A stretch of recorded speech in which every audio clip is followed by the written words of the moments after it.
आप सभी लोगों का जीवीएन चैनल में स्वागत करते हैं। एसएससी की एक बहुत बढ़िया रिक्रूटमेंट आई हुई है जूनियर इंजीनियर के लिए। इसमें टोटल नंबर ऑफ जो पोस्ट है वह 968 है। आप सभी लोग अगर भारत सरकार के किसी भी डिपार्टमेंट में जूनियर इंजीनियर बनकर सेवा देना चाहते हैं तो यह एक सुनहरा अवसर है, गोल्डन अपॉर्चुनिटीज है आप सभी लोगों के लिए। आइए देखते हैं इस फॉर्म को डिटेल से कि इसकी फॉर्म फिलिंग डेट क्या है, एप्लीकेशन फीस क्या है, एलिजिबिलिटी क्या है, एग्जाम पैटर्न कैसा होगा, इसमें किन किन स्टेजों से होकर आपका चयन होगा, आपकी एज आयु क्या होनी चाहिए, इस एग्जाम के लिए हमें पढ़ना क्या होगा, और जब हम चयनित हो जाएंगे तो उसके बाद हमें सैलरी कितनी मिलेगी, इन सारी चीजों को डिटेल से जानते हैं इस वीडियो में।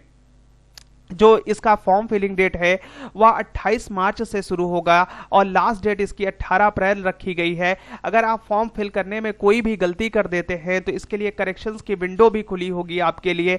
19 से 22 अप्रैल के बीच में आप इस फॉर्म को करेक्ट कर सकते हैं अगर आप कोई भी गलती कर देते हैं फॉर्म फिलिंग में। तो अगर बात करें एग्जाम डेट की तो इसने एग्जाम डेट अपना डिक्लेयर कर दिया है 4 से 6 जून, यानी 4, 5, 6 जून तक इसका एग्जाम होगा। 3 दिन इसका एग्जाम होगा।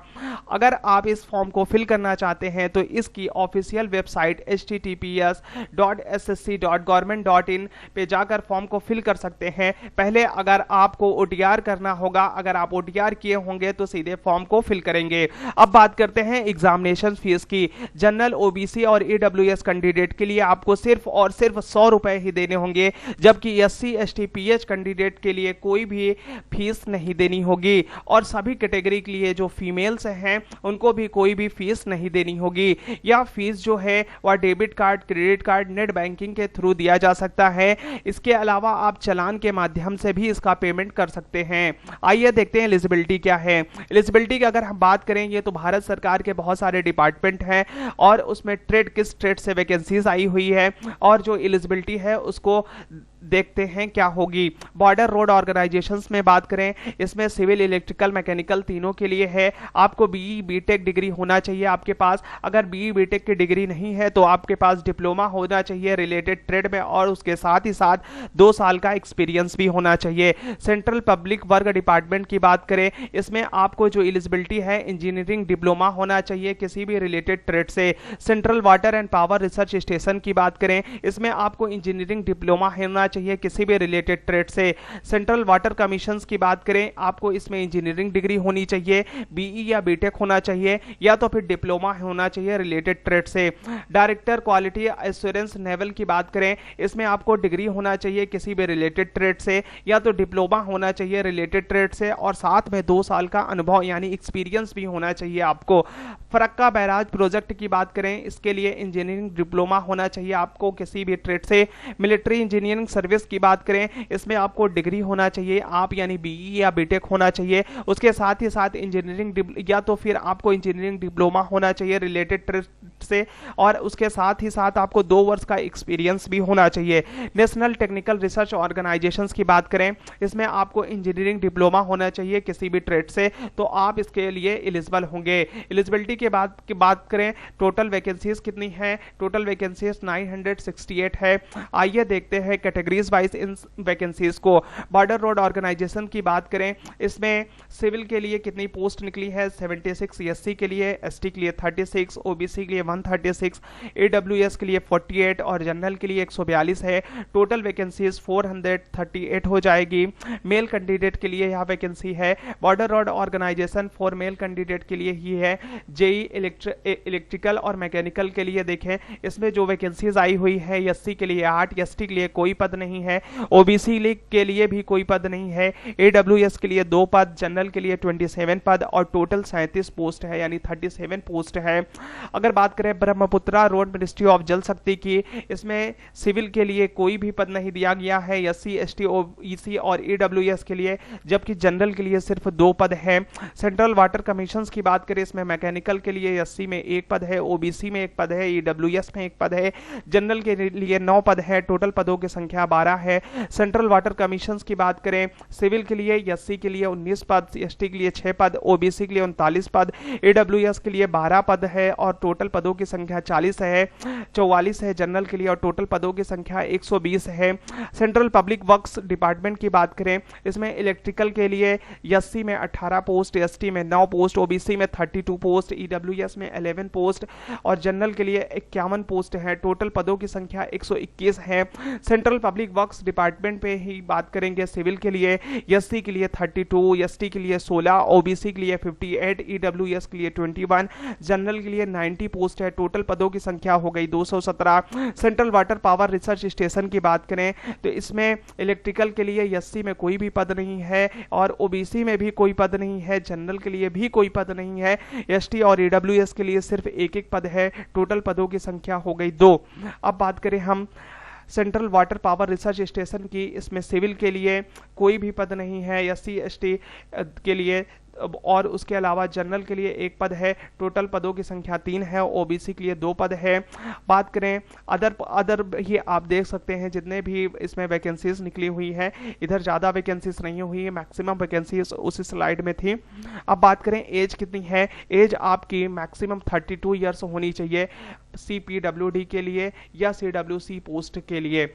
Maximum age all other post के लिए 30 वर्ष से अधिक की नहीं होनी चाहिए। आपको एज रिलैक्सेशंस भी दिया जाएगा भारत सरकार के अनुसार जिस तरह से दिया जाता है। जनरल के लिए कोई भी छूट नहीं दी जाएगी, जबकि ओबीसी के लिए 3 वर्ष की छूट दी जाएगी और एससी एसटी के लिए आपको 5 वर्ष की छूट दी जाएगी। आपको भारत का नागरिक होना चाहिए, या तो फिर आप नेपाल मूल के हों या फिर आप भूटान मूल के हों, तो भी आप फॉर्म को फिल कर सकते हैं। अब बात करते हैं सिलेक्शन प्रोसेस की।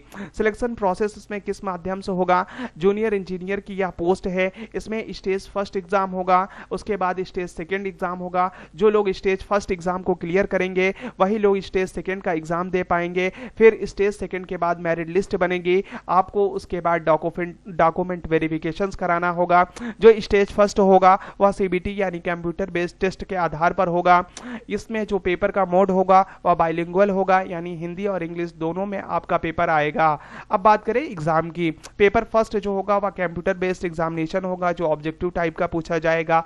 इसमें सब्जेक्ट क्या होंगे, जनरल इंटेलिजेंस एंड रीजनिंग पूछी जाएगी, 50 क्वेश्चंस होंगे और 50 मार्क्स के होंगे। दूसरा सेक्शन इसका जनरल अवेयरनेस का होगा जिसमें 50 क्वेश्चन होंगे, 50 मार्क्स का होगा। और जो पार्ट थर्ड होगा उसमें जनरल इंजीनियरिंग पूछी जाएगी सिविल एंड स्ट्रक्चरल फॉर्म में, या तो फिर जनरल इंजीनियरिंग इलेक्ट्रिकल का पूछा जाएगा या तो फिर जनरल इंजीनियरिंग मैकेनिकल का पूछा जाएगा। आप जिस भी इंजीनियरिंग डिपार्टमेंट में जाना चाहते हैं, या तो फिर आप सिविल के लिए भरेंगे या इलेक्ट्रिकल के लिए या मैकेनिकल के लिए, जो भी आप चूज करेंगे उसका एक सेक्शन आपको पूछा जाएगा। उसके नंबर ऑफ क्वेश्चंस 100 होंगे और मार्क्स भी उसके 100 होंगे। आपको टोटल 2 घंटे की टाइमिंग दी जाएगी।